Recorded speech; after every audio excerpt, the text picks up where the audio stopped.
Hey everyone, welcome back to the channel. If you're holding XRP on Robinhood and want to step up your crypto security game, you're in the right place. Today, we're walking through how to transfer your XRP to a cold wallet in 2025. With hackers always on the prowl, moving your assets offline is a smart move to protect your investments. Let's dive in. First things first, make sure you have everything ready.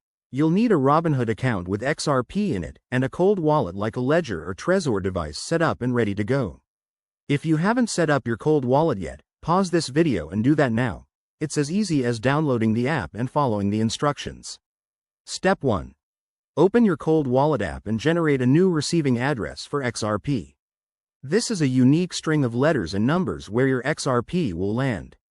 Write it down or copy it securely. Double check for accuracy because one wrong character could send your crypto into the void. Next, log into your Robinhood app or website.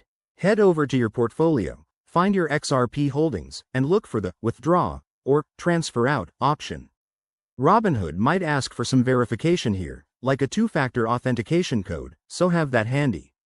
Now, enter the receiving address from your cold wallet into the withdrawal form.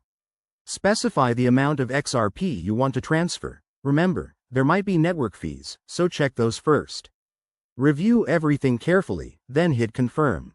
You'll get a confirmation notification, and the transfer should process within minutes to a few hours, depending on the network.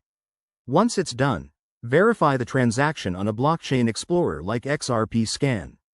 Look for your transaction ID to ensure everything went smoothly.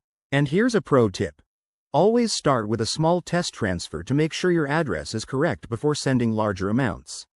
Wrapping this up, you've just secured your XRP like a boss.